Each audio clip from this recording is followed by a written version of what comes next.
अ, हमारा जो आज का टॉपिक जो मुझे असाइन किया गया है आप लोगों को पढ़ने के लिए वो एसेंशियल हाइपरटेंशन है। हाइपरटेंशन की 2 टाइप्स हैं, जैसे कि आपको पता है। आप जो स्टूडेंट्स हैं वो through out first year, second year, third year, fourth year, 5 year तक पहुंच गए तो आपको काफी हेल्प होगा कि प्राइमरी हाइपरटेंशन और सेकेंडरी हाइपरटेंशन। एसेंशियल हाइपरटेंशन का दूसरा नाम प्राइमरी हाइपरटेंशन है। सेकेंडरी हाइपरटेंशन वो हाइपरटेंशन है जिसमें हमें कॉज मिलते हैं। अगर रूल आउट करेंगे तो हमें कॉज मिलेंगे, मगर एसेंशियल हाइपरटेंशन और प्राइमरी हाइपरटेंशन वो डिसऑर्डर है जिसमें हमें कोई कॉज स्पेसिफिक नहीं मिलता। तो चलें उसके हिसाब से हम देखते हैं कि हाइपरटेंशन क्या है और उसकी जो है पैथोफिजियोलॉजी क्या है और क्या चीज़ें हमें रूल आउट करनी होती हैं हाइपरटेंशन के लिए और कैसे हम उसको डायग्नोस करेंगे और कैसे मैच करेंगे। तो पैरामीटर है, जैसे कि आप सब लोगों को मालूम ही होगा कि गाइडलाइंस हैं, इसकी स्पेसिफिक गाइडलाइंस बनाई गई हैं मुख्तलिफ जो हमारे इदारे हैं। मिसाल के तौर पर JNC 7 एक गाइडलाइन थी, उसके बाद JNC 8 आई जिसका जो पूरा नाम है joint national conference for hypertension 8। फिर उसके बाद उससे पहले JNC 7 थी, joint national conference of hypertension 7।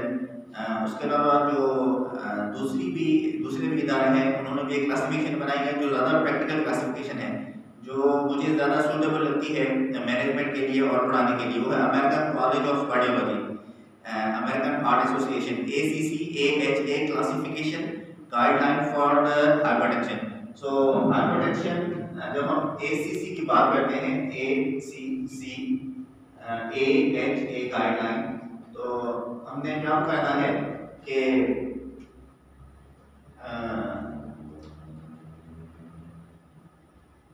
Normal blood pressure कितना होता है, नॉर्मल, और दूसरा pre hypertension,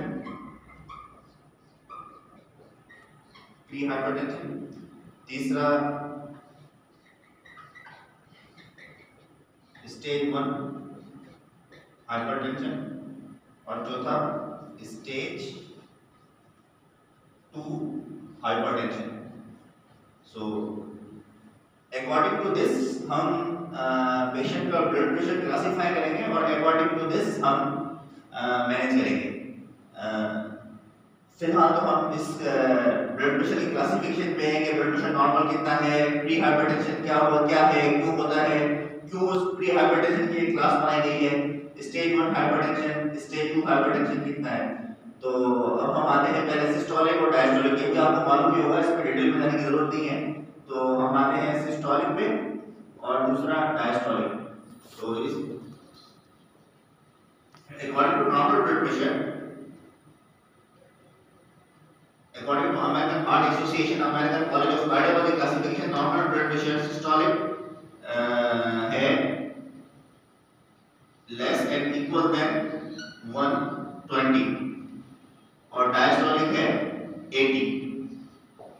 This is normal hypertension। जो normal blood pressure, normal hypertension नहीं, हम कहेंगे normal blood pressure। normal blood pressure कितना मिलीमीटर ऑफ मर्करी होना चाहिए कि हम उसे कहें नॉर्मल। तो रिगार्डिंग हाइपरटेंशन, जब नॉर्मल ब्लड प्रेशर होगा तो वो लेस देन और इक्वल टू 120, सिस्टोलिक और diastolic 80। Okay, now pre hypertension, it should be 120 to 129 और डायस्टोलिक कितना 80। तो प्री हाइपरटेंशन, तो नॉर्मल 120, 80 और pre hypertension 120 to 129 systolic and diastolic 80। So pre hypertension हमने क्यों टर्म दी कि प्री हाइपरटेंशन हम क्यों कहते हैं, क्यों ये टर्म बनाई गई कि प्री हाइपरटेंशन टर्म इसलिए बनाई गई कि नॉर्मल से थोड़ा ऊपर, मगर इसमें although it is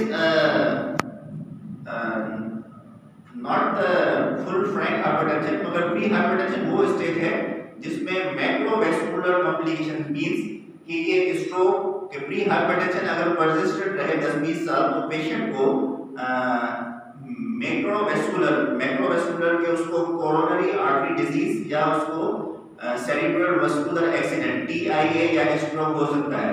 तो हमने प्री हाइपरटेंशन को भी एड्रेस करना है। तो okay, normal 120/80, pre hypertension 120 to 129/80 and stage 1 hypertension. Stage 1 hypertension वो लेवल है कि हम करेंगे पेशेंट को फुल फ्लैग हाइपरटेंशन है, फुल फ्लैग हाइपरटेंशन है, और उसकी कितनी होनी चाहिए 130 to 139 एंड diastolic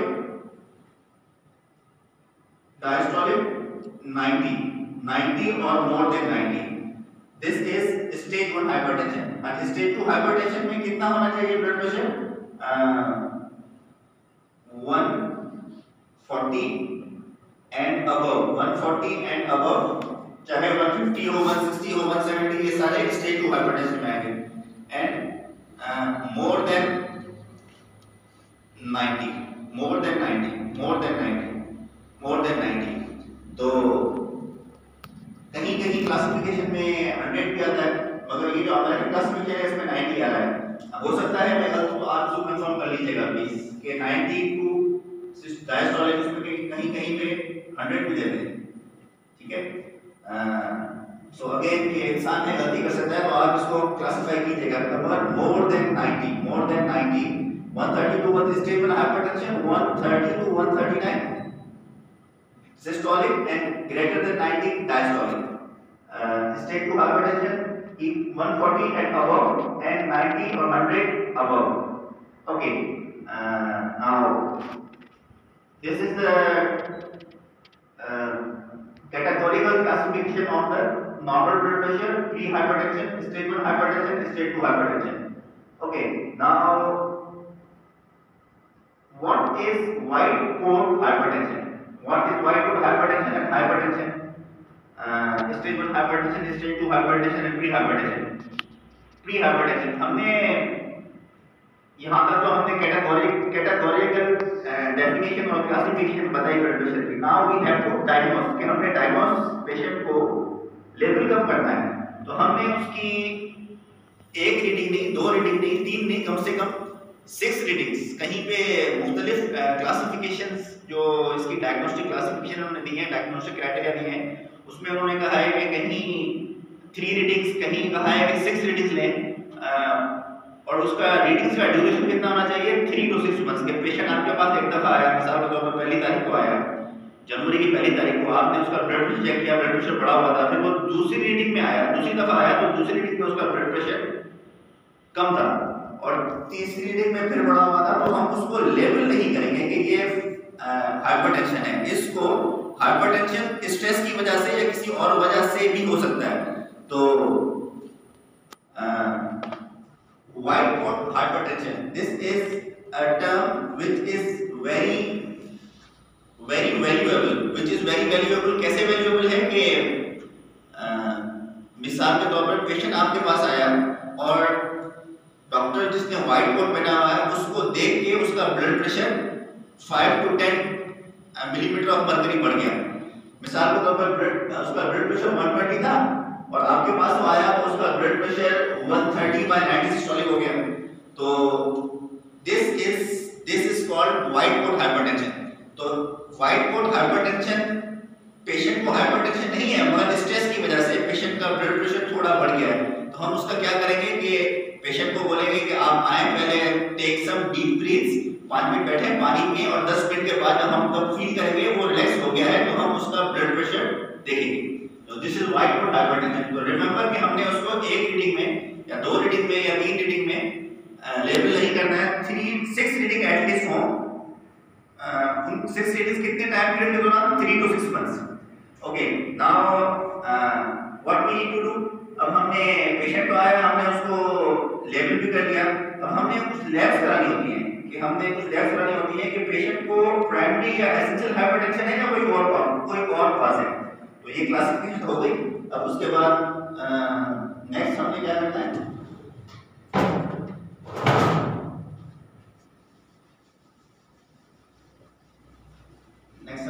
करना है कि कौन सी लैब्स हमने करानी है डायग्नोसिस। अब कैटेगोरिकल डेफिनेशन तो हमें पता चल गई हाइपरटेंशन की। नाउ लैब्स कौन सी कराएंगे? लैब्स नंबर वन हम आते हैं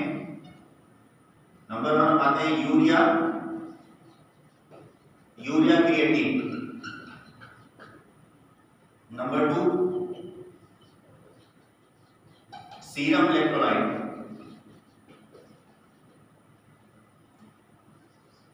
नंबर थ्री हम आते हैं ब्लड सीपी। नंबर फोर हम आते हैं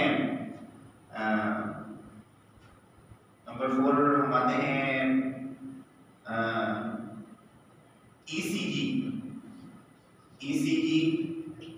इको। नंबर फाइव हम आते हैं यूरिन।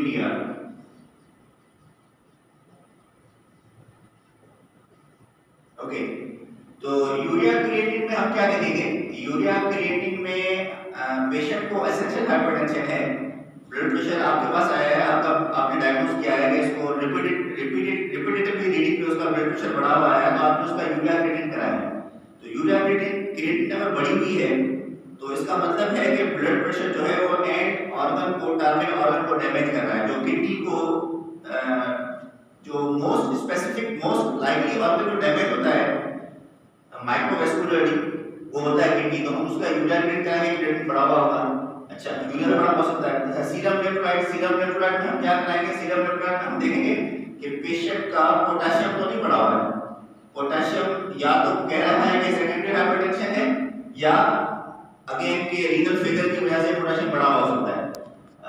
ओके, ब्लड सीपी में हमें हाइपरटेंशन में क्या मिलेगा?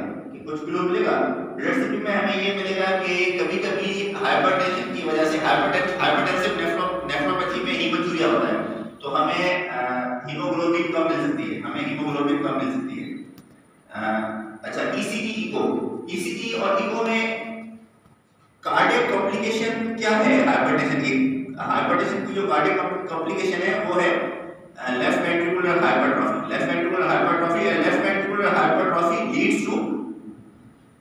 Leeds to increase incidence of coronary artery disease. तो ईसीजी में हमें लेफ्ट वेंट्रिकुलर हाइपरट्रॉफी एक क्राइटेरिया होता है, स्कोलोरियन क्राइटेरिया, वो हम देखेंगे ईसीजी में। और इको में हमें पता चलेगा कि जो लेफ्ट वेंट्रिकुलर जो वॉल है वो एनलार्ज हुई है नहीं हुई है, तो ये देखेंगे हम इसे। और इससे हमें आइडिया हो जाएगा कि पेशेंट का जो ब्लड प्रेशर है वो कितने अरसे से, 5 से 10 साल कितने अरसे से, मतलब this patient is the patient of chronic hypertension.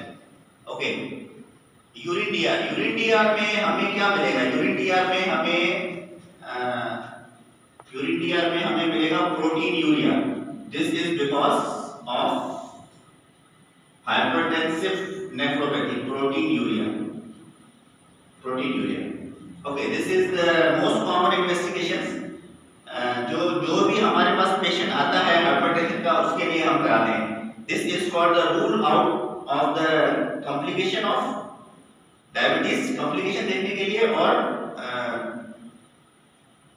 Secondary hypertension के कॉज या रेजिस्टेंट हाइपरटेंशन के, वो हाइपरटेंशन जो 3 ड्रग से भी ट्रीट नहीं हो रहा हो, उसको देखने के लिए, उसको रूल आउट करने के लिए हम ये टेस्ट कराएंगे। उसमें पता चलेगा कि रेजिस्टेंट हाइपरटेंशन है या कोई और कॉज है या सेकेंडरी हाइपरटेंशन है। Okay, now this is labs. अब हम आएंगे हाउ वी ट्रीट हमने ट्रीट कैसे करना है, कहां से स्टार्ट लेना है। सो रिमेंबर कि जो mortality benefit and morbidity benefit कि हमने हमेशा ब्लड प्रेशर जो है किन पेशेंट में, diabetes mellitus, kidney,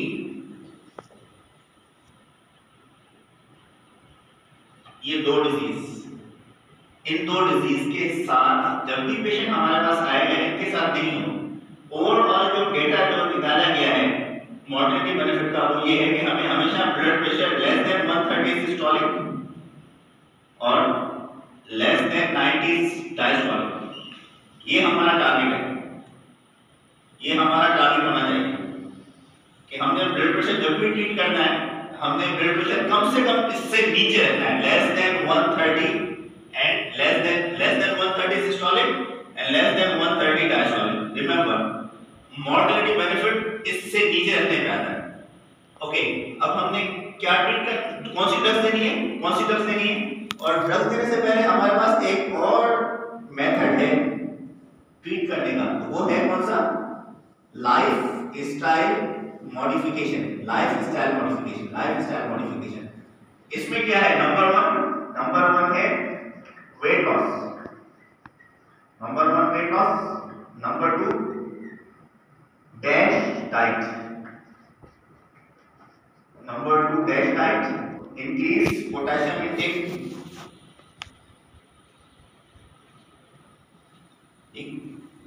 number 5 exercise,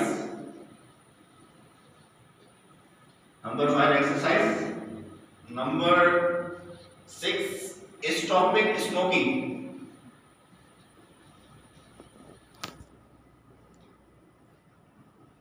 number 7 decrease LDL. ये 7 लाइफस्टाइल मॉडिफिकेशन लाया है। एलडीएल तो लाइफस्टाइल मॉडिफिकेशन नहीं आता, मगर इसके एक ये रिस्क फैक्टर डिक्रीज करता है, उसे हम निकाल देते हैं। ओके, वेट लॉस, कितना वेट लॉस करेंगे तो ब्लड प्रेशर पे हमें बेनिफिट मिलेगा। सो अगर हम किसी का बॉडी मास इंडेक्स के हिसाब से अगर वेट बढ़ा हुआ है तो हम अगर 1 किलोग्राम वेट कम करेंगे किसी पेशेंट का जो ओबीस पेशेंट हो, तो उसका ब्लड प्रेशर कितना कम होगा, 1 मिलीमीटर ऑफ मर्करी। मिसाल के तौर पर अगर किसी पेशेंट का वजन 90 किलो है, उसने 1 किलो वजन कम किया और उसका ब्लड प्रेशर 150 था, तो 1 किलो वजन कम करने से उसका ब्लड प्रेशर 149 पे आ जाएगा। तो अगर आपने 10 किलो कम किया तो 150 से 140 पे आ जाएगा। सो आप अंदाजा कर लेंगे वेट लॉस का कितना बेनिफिट है। अच्छा, डैश डाइट भी जो है वो 5 तकरीबन, आप डैश डाइट पे अगर आप आएंगे तो तकरीबन कौन सी डैश डाइट है, ये तो एक लंबा डिटेल है, ये आप ऑनलाइन देख सकते हैं। What is dash diet, most likely dash diet is ketogenic diet, तो इसको आप नेट पे चेक कर सकते हैं, इधर बहुत सी वेबसाइट पे इसका पैरामीटर्स दिए हैं। ओके, अगर आप डैश डाइट पेशेंट को एडवाइस करते हैं और पेशेंट उसको उस कंप्लायंस करता है उस डैश डाइट के ऊपर, तो कितना कम होगा, 5 मिलीमीटर ऑफ मर्करी। तो 1 मिलीमीटर यहाँ पे कम हुआ, 5 मिलीमीटर यहाँ पे कम हुआ।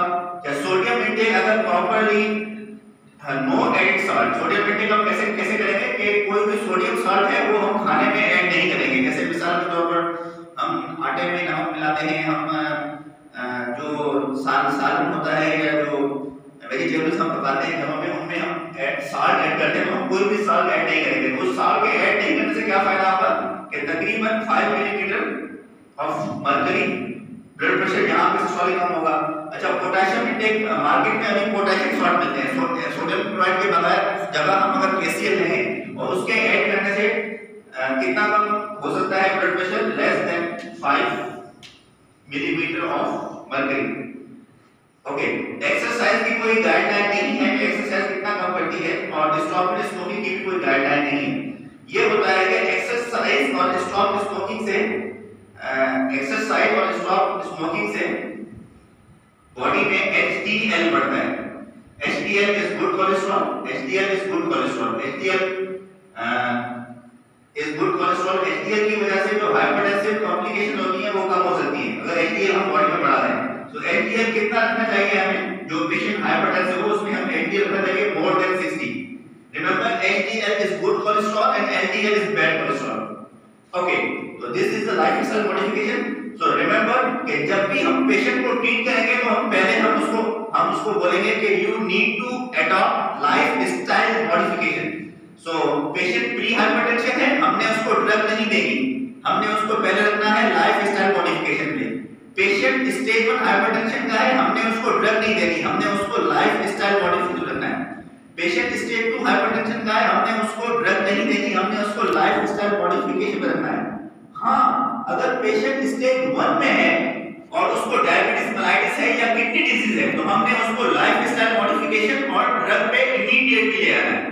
पेशेंट स्टेज 2 हाइपरटेंशन में है और उसको डायबिटीज मेलाइटिस और किडनी डिजीज है, तो हमने उसको life style modification plus drug पे ले आना है। रिमेंबर, ये बात याद रख लें कि हम ड्रग इमीडिएटली तब स्टार्ट करेंगे जब पेशेंट स्टेज 1 में हो और उससे अबव हो और उसके साथ डायबिटिक हो या उसको किडनी डिसऑर्डर हो। सो अदरवाइज हम पहले स्टार्ट लेंगे लाइफ स्टाइल मॉडिफिकेशन से। तो आप अंदाजा कर सकते हैं कि weight loss, dash diet, decrease sodium intake, increase potassium intake, exercise, stopping smoking से हम कितना ज्यादा बेनिफिट ले सकते हैं विदाउट ड्रग्स, अगर कंपेलिंग इंडिकेशन ना हो। कौन सी कंपेलिंग इंडिकेशन है कि इमीडिएटली हम स्टार्ट करें विद लाइफस्टाइल मॉडिफिकेशन और ड्रग्स। तो stage 1 stage 2 hypertension with diabetes mellitus and kidney, तो हम इमीडिएटली क्या करेंगे, उसको रखेंगे lifestyle modification with drugs. Otherwise हम पहले लाइफस्टाइल मॉडिफिकेशन पे जाएंगे, उसको 3 to 6 मंथ्स चलाएंगे, देखेंगे कि पेशेंट का ब्लड प्रेशर नॉर्मलाइज हो गया है, तो हम उसको लाइफस्टाइल मॉडिफिकेशन पे रखेंगे, और अगर नहीं कंट्रोल हो रहा तो हम उसको ले आएंगे ड्रग्स के ऊपर। सो नाउ अब हमें ड्रग्स कौन सी देनी है, कौन सी ड्रग देनी है? तो एवरीवन नोस, आपने फार्मा में पढ़ा हुआ है और अपने वार्ड में भी, और हाइपरटेंशन वो डिसऑर्डर है तकरीबन हर घर में, हर किसी के बड़े बूढ़ों को तकरीबन है, और आजकल तो यंगस्टर्स को हो रहा है, 35-40 ब्लड प्रेशर डायग्नोस हो रहे हैं।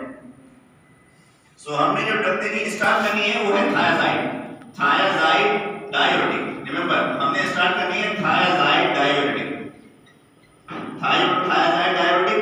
अगर रिस्पांस नहीं मिल रहा है, अगर रिस्पांस नहीं मिल रहा है, बीटा ब्लॉकर या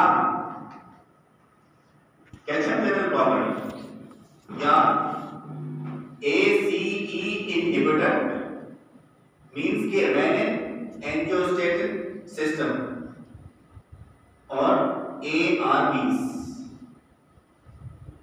ओके, नाउ मिसाल के तौर पर पेशेंट आया, हमने उसको लाइफस्टाइल मॉडिफिकेशन एडवाइस किया, पेशेंट का स्टेज 1 हाइपरटेंशन का, no kidney involvement, no diabetes mellitus, thyroid diabetic पे रिस्पांस नहीं कर रहा, ब्लड प्रेशर उसका अभी भी बढ़ा हुआ है, और देन हमने उसको डोज भी ऊपर ले गए, तब भी वो रिस्पांस नहीं कर रहा, तो हम उसको कोई ड्रग ऐड करेंगे, या हम उसको बीटा ब्लॉकर देंगे, या कैल्शियम चैनल ब्लॉकर देंगे, या ACE इनहिबिटर्स या ARBs देंगे। कैप्टोप्रिल, ACE इनहिबिटर्स और वालसार्टान, कांडासार्टान, ये सारे ये ARBs में आते हैं। सो बीटा ब्लॉकर, अब कौन सी ड्रग हमें कब देनी है, मिसाल के तौर पर, और कौन सी ड्रग हमें कब नहीं देनी? फॉर एग्जांपल, पेशेंट अगर एस्थमेटिक हो, एस्थमा हो उसको, तो हम बीटा ब्लॉकर नहीं देंगे, बीटा ब्लॉकर नहीं देंगे, नो, बीटा ब्लॉकर नहीं देंगे, बीटा ब्लॉकर नहीं देंगे। डिप्रेशन हो तो हम बीटा ब्लॉकर नहीं देंगे, क्यों? कि बीटा ब्लॉकर डिप्रेशन वाले को और सेट कर देगा, सुस्त कर देगा, क्योंकि बीटा ब्लॉकर जो है एड्रेनलिन जो रिसेप्टर्स हैं उनको ब्लॉक करता है, तो पेशेंट और सुस्त हो जाएगा। ठीक है, एस्थमा वाले को नहीं देनी है। किन को देनी है जिसमें मॉडर्नली बेनिफिट मिलता है? किन में मिलता है? जिसको एंजाइना हो, जिसको कोरोनरी आर्टरी डिजीज हो, कोरोनरी आर्टरी डिजीज हो, CAD, या लेफ्ट वेंट्रिकुलर डिसफंक्शन। ठीक है, इसमें हमें बीटा ब्लॉकर देनी है कि हार्ट के ऊपर लोड कम पड़े, तो यहाँ पे कंपेलिंग इंडिकेशन बनती है तो हम बीटा ब्लॉकर देंगे, और साथ में अगर ये है तो हम नहीं देंगे। अच्छा, calcium channel blocker, calcium channel blocker हमें किसमें देनी है? मिसाल के तौर पर पेशेंट अगर एस्थमेटिक हो, तो एस्थमा हो तो calcium channel blocker verapamil is the best choice. Verapamil is the best choice कि वो वर्कलोड भी कम करेगी बीटा ब्लॉकर की तरह हार्ट पे, और ब्लड प्रेशर भी कम करेगी। ओके, एक और कैल्शियम चैनल ब्लॉकर है एम्लोडिपिन। वो हमें कब देनी है? मिसाल के तौर पर पेशेंट का हार्ट रेट कम हो, पेशेंट का हार्ट रेट कम हो, तो एट्रियोवेंट्रिकुलर ब्लॉक में पेशेंट का हार्ट रेट कम होता है, तो इसमें हम एम्ब्रोडेपिन देंगे तो वो क्या करेगा, हार्ट रेट बढ़ाएगा और ब्लड प्रेशर कम करेगा। ठीक है, तो यहाँ पे कंपेयरिंग इंडिकेशन बन रही है डिक्रीज हार्ट रेट, इसको हम हार्ट ब्लॉक भी बोलते हैं, फर्स्ट डिग्री सेकंड डिग्री, तो उसमें एम्ब्रोडेपिन और एस्थमा वगैरह है, तो हमें इसमें क्या देना है, वेराबल। ओके, अब हम आते हैं, रिमेंबर कि फर्स्ट ड्रग हमारे पास थायराइड है, अगर वो काम नहीं कर रही तो फिर हम आएंगे बीटा ब्लॉकर पे, अगर वो काम नहीं कर रही तो जो भी इंडिकेशन बनती है, हार्ट फेलियर है, एस्थमा है, कहां देनी है कहां नहीं देनी है, तो उसके हिसाब से हम ड्रग पे जाएंगे। तो नंबर तीसरा ग्रुप जो था, चौथा ग्रुप था इसके अंदर, वो था रेनिन एंजियोटेंसिन सिस्टम वाला, ACE inhibitors, ARBs। Remember students, आप लोग ये याद कर लें कि कोविड का जो वायरस है वो रेनिन एंजियोटेंसिन रिसेप्टर के जरिए लंग की एपिथेलियम में जाता है। रिमेंबर इसीलिए ये हीमोडायनामिक कंप्रोमाइज बहुत ज्यादा कराता है। रिमेंबर कि कोविड का जो वायरस है वो किस रिसेप्टर पे जाके लंग की एपिथेलियम में अटैच होता है, वो एंजियोटेंसिन एंजाइम रिसेप्टर के जरिए। ओके, तो मगर हमने जो इस पे रिसर्च हुई है कि पेशेंट अगर हाइपरटेंसिव है और एसी इनहिबिटर पे है वो, और उसको एक्टिव कोविड हो गया, तो हमने उसका एसी इनहिबिटर बंद नहीं करना है, ये दिस इज रिसर्च प्रूव हो चुका है। हाँ, बाद में अगर वो हीमोडायनामिकली कंप्रोमाइज हो रहा है या शॉक में जा रहा है, तो फिर हमने नेक्स्ट पैरामीटर्स लेने, एंटी हाइपरटेंसिव बंद करनी है। Okay, ACE inhibitors, what is the best comparing indication? कब? जब पेशेंट डायबिटिक हो या पेशेंट को किडनी डिजीज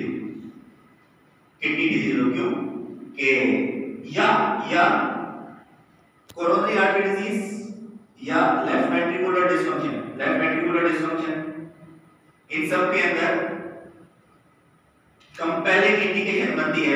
ये ड्रग जो है डायबिटिक में, non diabetic kidney disease, hypertensive kidney disease, non hypertensive kidney disease, इसमें नेफ्रोटिक सिंड्रोम आता है, उसमें का मॉडरेट बेनिफिट इसमें मिलता है। नेफ्रोटिक और नेफ्राइटिक सिंड्रोम में तो मॉडरेट बेनिफिट इतना नहीं मिलता, अगर क्रिएटिनिन बढ़ जाए तो हमें नेफ्रोटिक में इसको बंद करना पड़ता है, मगर एसी इनहिबिटर्स डायबिटिक में और लेफ्ट वेंट्रिकुलर डिसफंक्शन में और कोरोनरी आर्टरी डिजीज में वो ड्रग है जिसका मॉर्टेलिटी बेनिफिट बहुत ज्यादा है। तो अगेन फर्स्ट स्टेप कि हमने थायराइड डायरेटिक देना है, बल्कि इससे पहले भी फर्स्ट स्टेप ये है कि लाइफस्टाइल मॉडिफिकेशन, फिर ड्रग्स, कौन सी थायराइड, अगर इस पे रिस्पांस नहीं कर रहा तो फिर ऐड करेंगे बीटा ब्लॉकर या कोई कंपेयरिंग इंडिकेशन हो, या कैल्शियम चैनल ब्लॉकर अगर कोई इंडिकेशन हो, और एसी इनहिबिटर या एआरबी अगर कोई इंडिकेशन बनती है कि इसमें मॉडरेट बेनिफिट मिलता है। Okay, now we could give two drugs in low dose, ठीक है, but remember we could not give two ACE inhibitors, means angiotensin renin angiotensin systems को काम करने वाली ड्रग्स हम दो एक साथ नहीं देंगे फुल डोज में, एसी इनहिबिटर्स और एआरबीज, इनकी वजह से मॉडरेट बेनिफिट कम हो जाता है। ओके, नाउ व्हाट एक और चीज है जो हम हाइपरटेंसिव डैमेज को कम करती है, वो है एलडीएल। सो हमेशा याद रखना कि एलडीएल हमें कितना रखना है। अगर एक रिस्क फैक्टर हो, मिसाल के तौर पर पेशेंट को हाइपरटेंशन है, अलोन हाइपरटेंशन है, एक रिस्क फैक्टर, तो हमने एलडीएल रखना है लेस देन 100। और अगर दो रिस्क फैक्टर हो, मिसाल के तौर पर एक हाइपरटेंशन, दूसरा डायबिटीज मेलाइटस, तो हमने एलडीएल रखना है लेस देन 70। तो एलडीएल हम कैसे कम करेंगे? एलडीएल कम करने के लिए सबसे बेस्ट ड्रग है स्टेटिन, ठीक है। तो स्टेटिन और anti hypertensive therapy, lifestyle modification और other hypertensive almost always associated diabetes mellitus. तो हमने डायबिटीज मेलाइटिस के साथ हाइपरटेंशन के साथ हमें डायबिटीज मेलाइटिस में ग्लाइसेमिक कंट्रोल भी बेहतर रखना है। Otherwise hypertension with diabetes mellitus accelerate करता है वेस्कुलर माइक्रो और microvascular disease. Okay, now this is the management of hypertension. इतना बेहतर तो मैंने नहीं पढ़ा है क्योंकि दिस इज मेरा फर्स्ट एक्सपीरियंस था इसका एक रिकॉर्डिंग क्लास का। I will try my best कि नेक्स्ट टाइम मैं अपना ऑनलाइन क्लासेस को लेक्चर डिलीवर करना इंप्रूव करूं। Now what are the complication of hypertension? Complication of hypertension के number 1 vascular disease, coronary artery disease means के myocardial infarction, angina, acute coronary syndrome, ये सब उसकी कोरोनरी आर्टरी में आते हैं। और left ventricular hypertrophy which could lead to diastolic dysfunction और स्ट्रोक, ट्रांजिट इस्केमिक अटैक, ये सारे जो है इसकी कॉम्प्लिकेशंस हाइपरटेंशन की कॉम्प्लिकेशंस में आते हैं। ओके, मेरा यहाँ लेक्चर आज का खत्म हुआ।